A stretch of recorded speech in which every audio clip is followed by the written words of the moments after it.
खातं त्यांच्याकडनं काढून घेण्यात आलेलं आहे। या संदर्भात बोलण्यासाठी आपल्यासोबत ठाकरे गटाच्या नेत्या सुषमा अंधारे फोनलाईनवरून जोडल्या गेलेल्या आहेत। सुषमाजी, आपण पाहतोय माणिकराव कोकाटेंचं खातं आता काढून घेण्यात आलेलं आहे, कसं पाहता या निर्णयाकडे?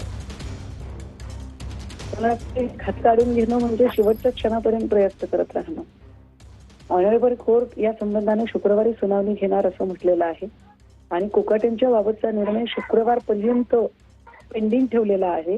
म्हणजे शुक्रवारी जर कोर्टाने दिलासा दिला तर पक्ष सुद्धा दिलासा द्यायला तयार आहे।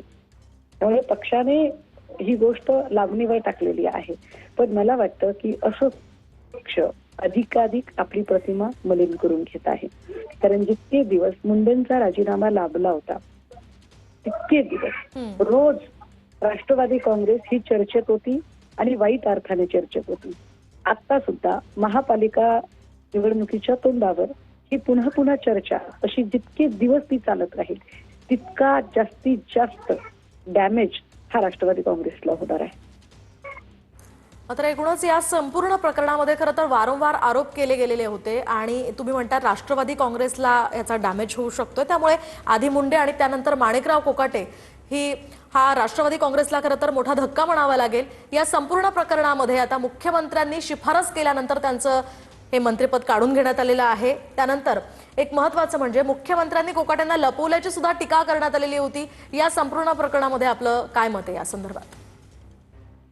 आपल्या राज्याचे मुख्यमंत्री अत्यंत थोर आहेत। मुख्यमंत्री हा मंत्रिमंडळाचा सुकाणूस प्रमुख असतो। मुख्यमंत्र्यांच्या शब्दाच्या बाहेर कोणी जाऊच शकत नाही। मुख्यमंत्र्यांनी ठरवलं तर क्षणात तो राजीनामा होतो। असं असतानाही मुख्यमंत्री असं का करतात? तर साधी गोष्ट आहे, मुख्यमंत्र्यांना सुद्धा हेच हवं आहे की जास्तीत जास्त दिवस प्रकरण चिघळलं पाहिजे आणि जास्तीत जास्त राष्ट्रवादी काँग्रेस डॅमेज झाली पाहिजे, जेणेकरून अमित शहा जसं म्हणाले की आम्हाला कुठल्याही कुबड्यांची येणाऱ्या काळात गरज राहणार नाही, त्या कुबड्या स्वतःहून कशा बाजूला जातील यासाठीची खेळी या निमित्ताने फार पद्धतशीरपणे मुख्यमंत्र्यांकडून खेळली जात आहे। अगदी